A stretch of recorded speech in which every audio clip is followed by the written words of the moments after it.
Kendala atau tantangan utamanya menanam cabai sendiri itu apa menurut pengalamannya Pak Bibit?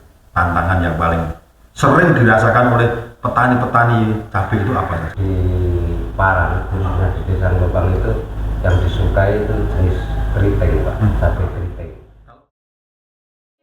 Pak Kumis, yoi, bisa dimulai? Oke.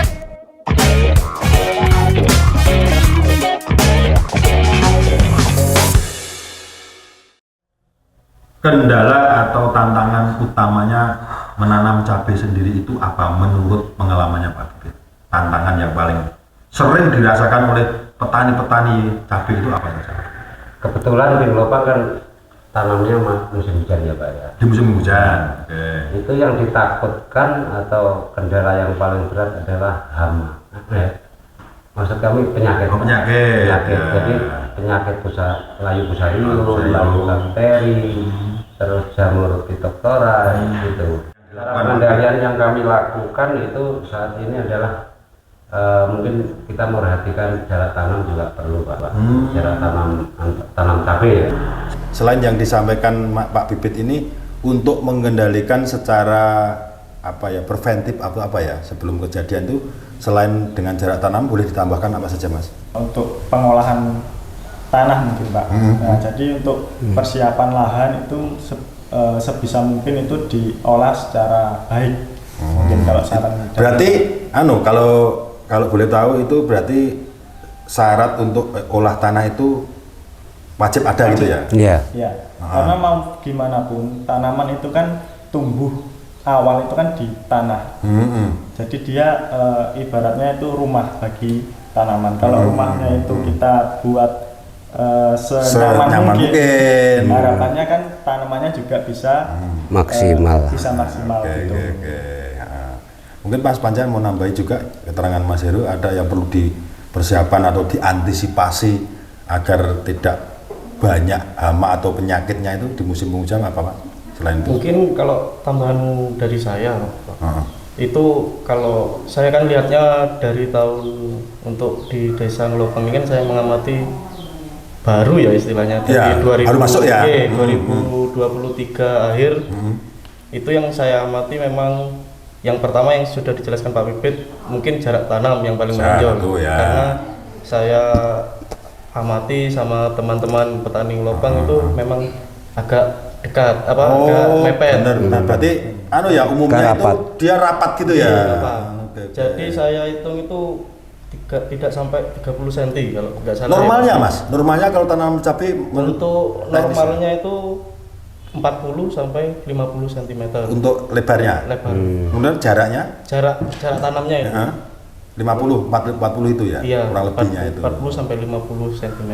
Di sini lebih rapat dari itu. Nggih. Wah, yang terjadi penyakitnya banyak. Gitu. Iya, betul. Selain itu juga di samping jarak tanam sudah rapat, nah itu kan menurut penglihatan saya atau pengamatan saya itu dari komoditas istilahnya kalau di sini pakai mulsa kacang gitu Pak. Iya, betul. Tumpang sarinya itu loh Pak. Mulsa kacang gimana Ya, maksudnya? jadi di bawahnya cabai itu ada tanaman kacang biasanya. Oh, tumpang sari. Tumpang sari.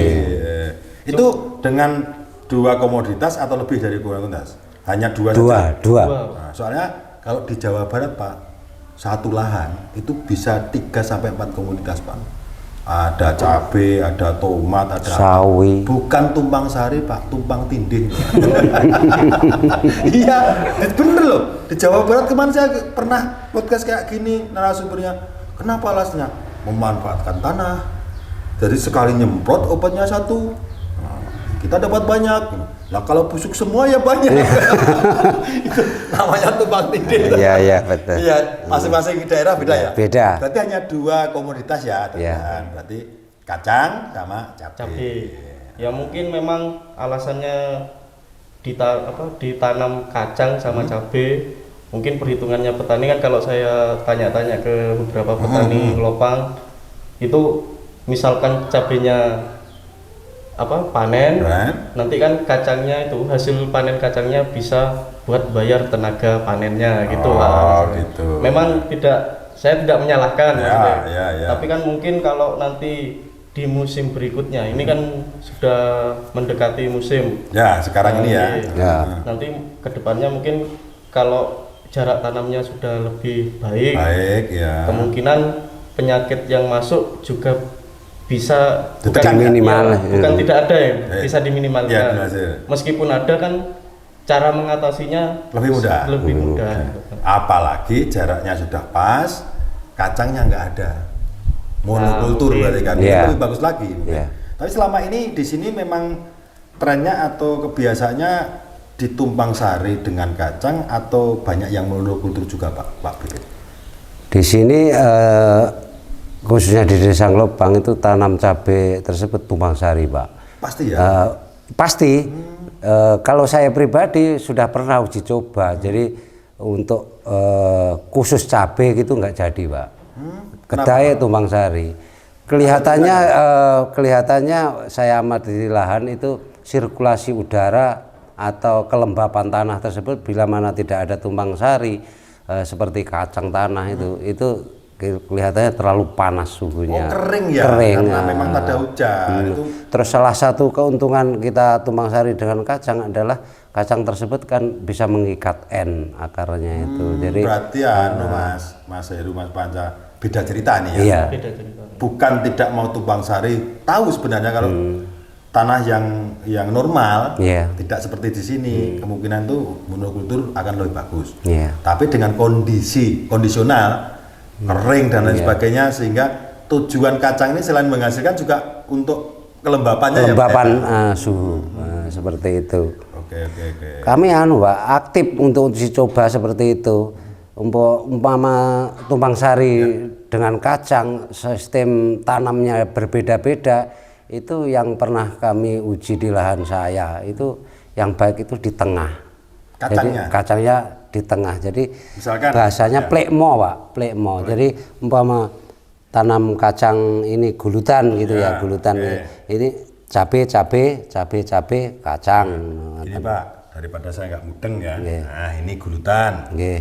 Ini nanti gulutannya di kantong ya. Nggih. Nah, gulutan ini gimana? Ini gulutan ke timur. Nah, ini umpama kita nanamnya apa itu? Cabe. Sini cabe, sini kacang. Oh, di tengah. Di tengah. Ini yang lebih menghasilkan maksimal untuk produksi kacangnya di sini. Begitu ya, berarti Ya. berarti ada di tengah-tengah antara lubang. Antara tanam lubang. itu Di pinggir juga bisa, Pak, tapi nggak maksimal hasilnya. Hasilnya ini terlalu kering, jadi kondisi tanah terlalu kering, jadi mengakibatkan tanaman cabai tersebut yang tanaman utamanya itu kerdil akhirnya, kerdil. Terus tidak memakai tumpang sari kacang juga lebih kerdil, nggak maksimal sama sekali kering. Iya. Terus kemudian kami juga uji coba juga pakai mulsa. Itu tambah lebih parah, Pak. Malah. Nggih, parah. Padahal kalau ya Mas, maaf kalau saya salah, Mas Heru atau Mas Panca mendengarkan. Kalau secara SOP atau secara normal itu kan bagaimanapun juga namanya tanaman horti itu bagus pakai mulsa, bener nggak Mas? Atau salah? Atau memang lebih bagus nggak pakai mulsa atau gimana? Secara konsep kan sebenarnya tujuan kita menggunakan mulsa, tujuan awal itu kan untuk menekan rumput Gulma ya? Nah, untuk supaya nutrisi nanti juga bisa terserap secara Ke tanaman tersebut. utama. Ya, Oke. oke. Itu tujuan awalnya itu untuk mulsa. Oke. Karena memang kalau SOP-nya yaitu untuk mengurangi tumbuhnya gulma. Gulma ya. Oke.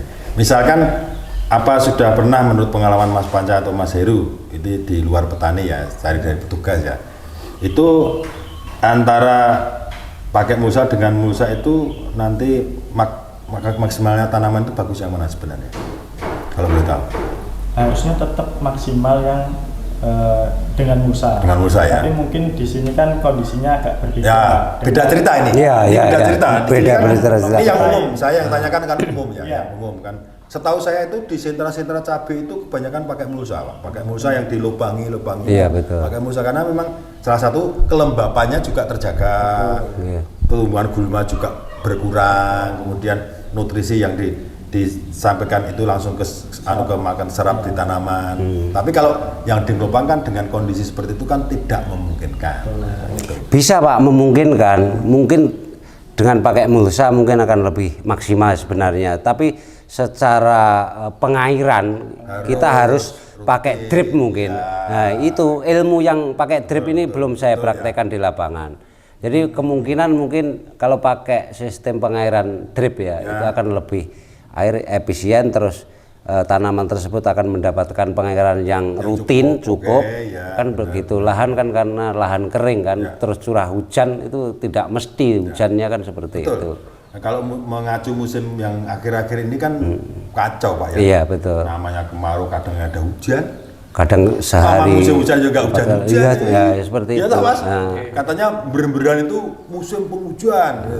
Nyatanya 2 bulan juga hujan. Iya, kan? betul. Musim kemarau katanya Juni ya, Mei, Juni, Juli itu panas-panas, hujan terus. Iya, betul.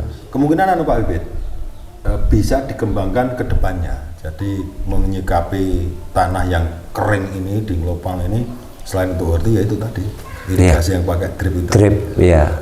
Ini kita doakan semoga mudah-mudahan petani-petaninya juga berkembang baik, penghasilan baik sehingga gerakan pakai drip irrigation. Irigasi, ya betul. Drip irrigation by Bibit Mustafa. Kita belajar ke arah situ, Pak. Oke, siap. Itu berarti punya wacana jauh ke depan, ya Pak. Ya, dari perjuangan awal Bapak itu mengawali untuk horti di Ngelopang sini aja sudah suatu kebanggaan tersendiri, Pak. Jarang loh petani itu biasanya nggak mikir tetangga, nggak mikir siapa-siapa ya Mas kan. Yang mikir penting aku kerja apa dapat apa. Jangankan mikir ya, betul, tetangganya gitu ya Pak. Kita perjuangan generasi, Pak. Kalau ini Pak, selain yang tadi kayak apa ya, virus kayak apa jamur betul-betul itu, kalau virus kuning berkembang nggak banyak di sini? Kebetulan virus Gemini masuk secara endemik ya Pak, ya sudah. Secara masif ya? Itu mulai tahun 2023. Benar masuk ya? Ngelopang. Udah mulai ya di sini? Ya, betul. Jadi mulai. Kalau Mas Panca kan lebih tahu ya untuk cara petugas itu kapan mulai terserang. Berarti sebelum-sebelumnya ada. Ada tapi nggak banyak. Tidak begitu banyak. Iya. Sekarang 2023 kemarin sudah mulai masif ya serangannya itu. Wah, luar biasa Pak. Kalau itu kira-kira apa jadi hambatan banget atau hanya sekedar dicapai? Yo, hambatan banget Pak. Banget malah ya? Banget sekali. Bisa dikatakan malah hambatan utama ya? Iya. Adalah utama. Kalau sudah diserang virus Gemini itu sama dengan bangkrut sudah. Bisa-bisa buah salam lagi, iya. Gagal panen. Bukan gulung tikar, tapi petanya gulung-gulung. Gulung-gulung. Ya. Karena stres gak panen itu kan gulung-gulung ya. Apalagi itu modalnya pinjam. Pinjam, ya betul. Iya kan Mas? Nah, iya. Nah, sekarang petani kan belum tentu kan Mas modal kita itu modal sendiri, ya betul Pak. Benih, pupuk, pestisida, mulsa, tenaga kerja, kadang-kadang kita kan kekurangan, ada pinjam kemana kayak gitu. Kalau dari virus sendiri itu sebagai kendala utama, tentunya kan yang perlu diperhatikan ini ya Pak ya. Apa itu? Kalau saya dengar kalau nggak salah Pak, saya kan sebelum ke Pak Bibit kan saya keliling-keliling. Iya betul. Walaupun masih iya. ini baru pada olah tanah sebagian saya lihat. Iya. Persiapan menjelang musim tanam di MT1.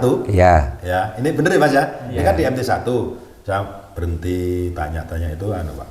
Katanya, "Kenapa Pak ini kok tenang-tenang di sentra tanaman cabai yang lain tuh itu tadi yang saya tanyakan virus itu tadi itu sangat ngeri Pak. Mereka takut sekali itu sampai nggak mau tanam takut gagal Pak. Kok di sini kok tenang?" Itu saya tanya, "Kenapa kok bisa tenang?" Nah, kita kan milihnya Bibit, nah Bibit namanya. Bukan benih. Ya benih, Bibit lagi. Ya Bibit. Loh, Bibit terkenal ya. Kalau orang Jawa bilangnya gitu ya. Benih atau apa? Lah bibitnya itu bagus. Bibitnya bagus yang tahan virus. Memang benar begitu ya, Pak? Sudah sekarang mulai kenal tahan virus ya di sini ya. Iya betul Pak. Pakai benihnya tahan virus itu tadi ya.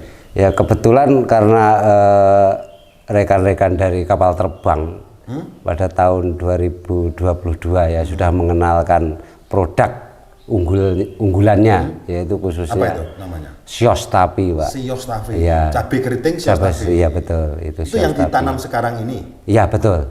Oh, makanya Jadi- tadi yang saya tanya, yang saya ceritakan tadi, kenapa kok tenang-tenang saja, yang lainnya sementara yang belum tanam Siostafi itu gemetaran ketakutan karena virus itu tadi. Iya. Ternyata di sini sudah pakai benih atau bibit tadi. Yang sudah pakai Siostafi yang tahan virus gitu. Oke, masuk ini, masuk Pak Kumis. Kalau ini benar, berarti argumen atau alasan mereka para petani tadi yang kita tanya itu benar, karena lebih tenang. Lebih tenang. Memang begitu ya Pak. Siostafi sejak dikenalkan ini, berarti Pak bibit ini sekarang yang ditanam juga Siostafi ini. Siostafi, Pak. Enggak ada yang lain. Ada tapi ya paritasnya kapal terbang juga. Yang lain ya, juga. Iya. Tapi bukan yang merek yang lain gitu ya. Iya. Tapi sebelum kenal Siostafi ini pernah tanam merek lain atau apa itu? Pernah di tahun 2007 pas tanam perdana kali. tadi kita lihat tanam dari produk TM ya, Tani Murni. Tahan virus enggak? Waktu itu kan belum banyak ada ya? masuk ke sini virus Gemini, jadi Oke. masih aman-aman. Sudah aja. dikenakan Siostafi. Iya. Ya, TAFI itu kan singkatan tahan virus ya Pak. Iya. Ini benar-benar tahan virus atau hanya nama saja? Kalau menurut pengalaman yang sudah pakai. Kalau pengalaman saya sangat tahan virus, Pak. Di hamparan saya itu tidak ada sama sekali virus Gemini kuning. Di tanamannya ya Pak. Itu untuk kompetitor sebelah itu beliau kan di sebelah itu nanam varietas lain toh. ya, Itu kuning semua, bahasa di sini bule, Pak. Jadi punya kami itu Siostafi, jadi aman. Nah, Pak Bibit, ini kembali sekarang kita ngomongnya kan sudah ke Siostafi yang memang tadi sudah diinformasikan bahwa petani di daerah Lopang khususnya kan sudah pakai Siostafi. Iya, betul. Termasuk Pak Bibit sendiri. Nah, mengenai yang tadi penyakit tadi itu kan yang paling ditakuti ternyata yang virus Gemini itu tadi ya. Iya, Virus betul, Gemini Pak. tadi ya. Virus Gemini kan serangannya luar biasa, jadi itu adalah kendala yang perlu kita pikirkan betul-betul untuk Selama ini selain tadi yang sudah disampaikan juga ditambahi dari Mas Heru, Mas Panca itu dengan jarak tanam, pengolahan lahan dan pemilihan varietas yang tentunya tahan terhadap virus kan Pak ya. Iya, betul. Nah, selama pengalaman yang sudah 2007 sampai 2004 lah katakan 2024 ini, Pak Bibit sendiri pernah nggak mengalami sebelum Siostafi Pak ya? Sebelum Siostafi itu gagal karena virus itu udah pernah apa belum Pak Bibit sendiri? Mungkin karena kondisi alam ya Pak, mungkin sudah zamannya memang kendala-kendala seperti virus Gemini atau bule kalau di sini di Lopang iya, bule ya.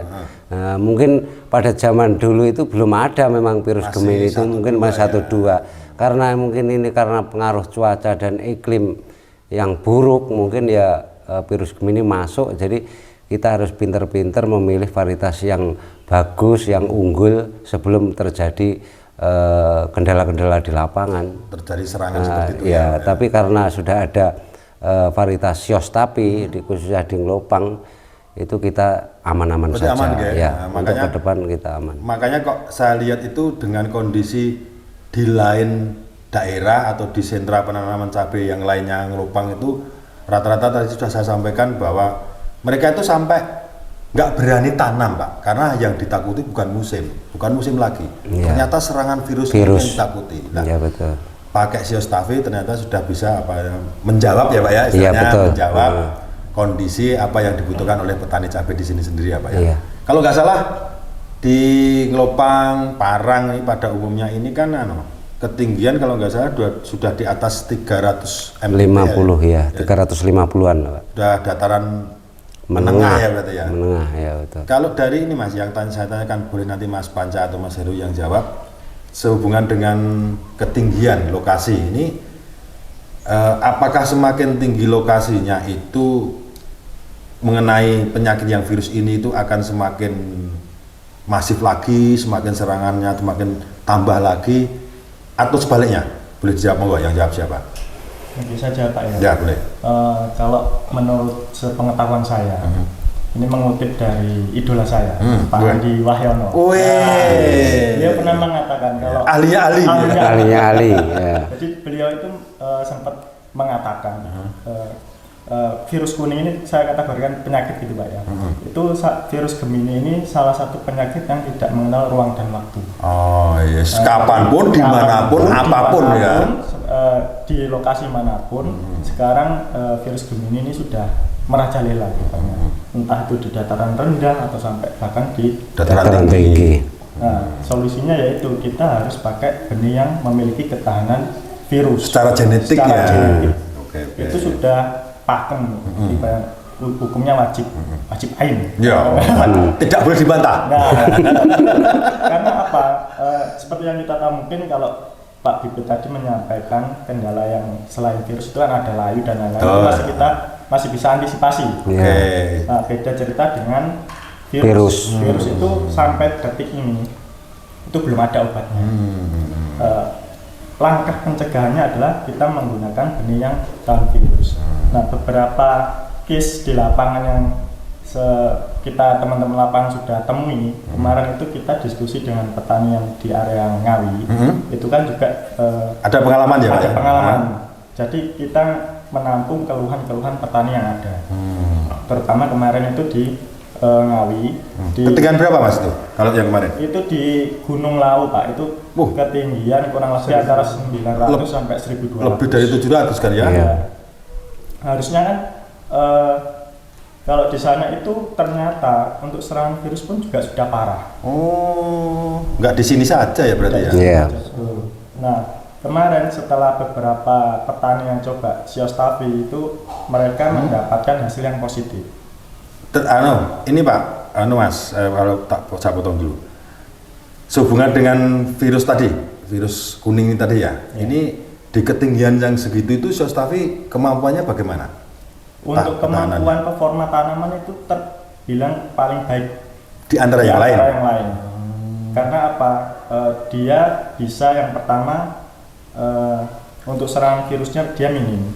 Kedua, yang dirasakan petani adalah biaya untuk budidayanya itu minim. Ya lebih ringan ya. Betul, karena apa?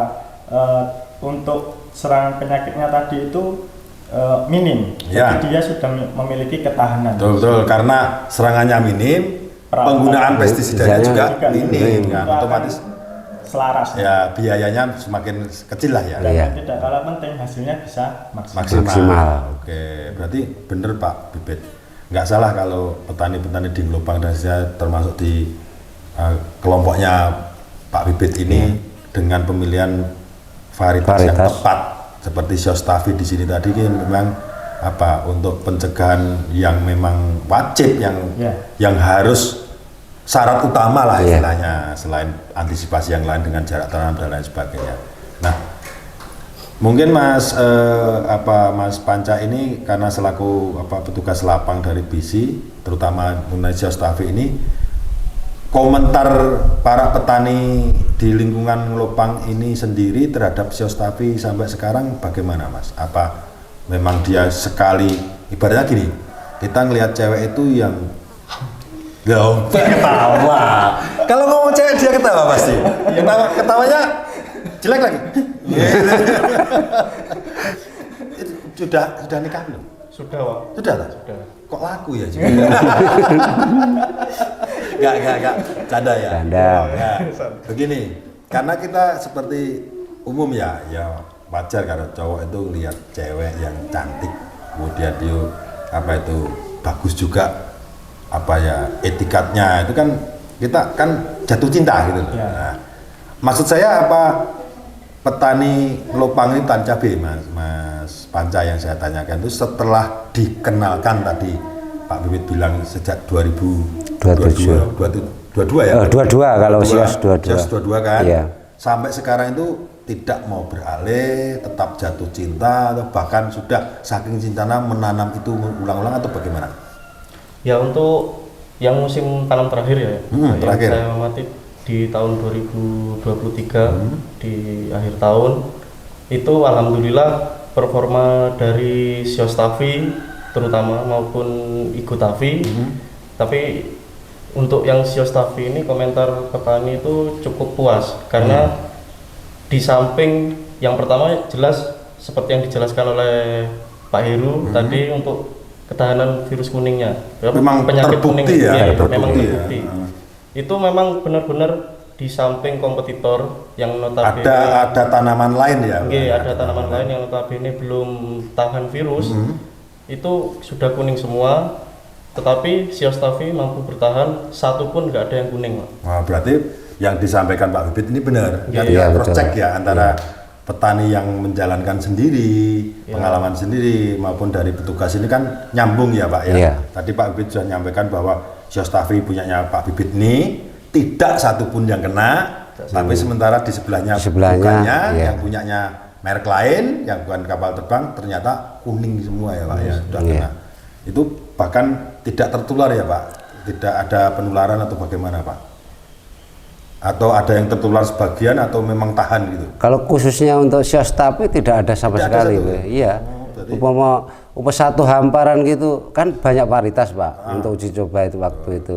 Ini Siostafi, ini lain B, C, D dan sebagainya. Itu lainnya kena bule kuning semua, tapi untuk Siostafi satu pun tidak ada. Mungkin Khususnya. Mas Heru, Mas Panca, berarti petani di sini itu sudah gandrung istilahnya ya, sudah menggandrung ini kepada Siostafi ini karena memang terbukti bukan hanya tulisan TAFI tahan virus. Iya. Kadang-kadang mohon maaf ini Pak, di pengalaman yang lain ini banyak sekali petani cabai itu yang ketemu saya di lahan, di lapangan atau ketemu di mana itu mengeluhkan ini, TAFI apa Pak Kumis? Cuma tulisan saja, ternyata nggak tahan juga Pak. Ini banyak sekali. Makanya kalau bisa kita ikut mengasih saran ke kelompoknya khususnya Pak. Nanti kalau ada apa-apa kan mesti ke Pak Bibit nih. Iya. Oh, ngatani bilang tapi enggak kan gitu kan Iya, ke Pak Bibit pasti iya, ya. iya. Bisa disarankan ya hati-hati, sama-sama mungkin ada TAFI-nya yang tahan benar-benar virus atau tidak harus dicermati gitu ya. Betul. Selain itu pendampingan Mas yang penting pendampingan dari petugas itu harus sering mungkin. Jika ada kendala apa ya tentunya kita antisipasi ya Pak. Antisipasi ya betul. Kembali ke Pak Bibit nih, ke Siostafi sangat menarik Pak. Saya itu sangat penasaran sekali karena info yang saya terima jauh hari sebelumnya itu di Ngelobang itu untuk Siostafinya itu memang bisa dikatakan berhasil. Berhasil dalam arti itu terbukti tidak hanya namanya, Ya. tapi terbukti hasilnya juga. Nah, dari Pak Bibit punya lahan itu yang ditanami Siostafi ada berapa hektar luasannya? Kalau kepunyaan saya, lahan saya 2 hektar ya Pak ya. Tapi Keseluruhan untuk ya? keseluruhan, tapi untuk uji coba tahun 2022 kemarin itu saya nanam Siostafi sekitar setengah hektaran. Hektar, Pak. ya. Setengah hektaran. Yang lainnya varietas lain. Karena Nah, uji coba untuk itu uji ya, coba, untuk pembelajaran banding, kami. Tapi untuk kedepannya pasti kita nanam Siostafi karena yakin. sudah tahu, yakin keyakinannya. Terus dari lahan setengah hektar tersebut jumlah pohonnya itu kurang lebih Tapi sekitar benih berapa? Benih berapa? Berapa 10 pek Pak, 10 pek ya? 10 pek sekitar 15.000 batang. 15.000 pohon. Satu pek kan 10 gram ya Pak ya, Kurang lebih, ya. kurang lebih 10 gram. Jadi dari total sekian itu kami itu belum maksimal Pak, itu kurang lebih kalau dihitung secara uang hasilnya kotor itu sekitar 200-an juta. Untuk hasil panennya? Hasil panen sampai finish dari awal sampai 5.000 meter finish. persegi ya Pak ya? Ya sekitar 5.000 itu meter setengah persegi hektar. dengan 15.000 pohon kalau nggak Iya. salah. Itu total penghasilan itu belum dikurangi biaya. Biaya ya Itu sekitar 200 juta. juta.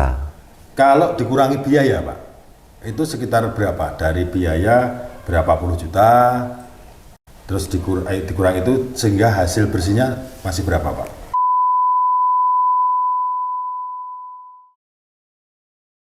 Jadi nanti kalau maksimal mungkin bisa sampai 8 on. Pasca panen itu Pak Bibit itu jual sendiri ke pasar atau didatangi tengkola atau bakul bahasanya sini atau bagaimana Pak?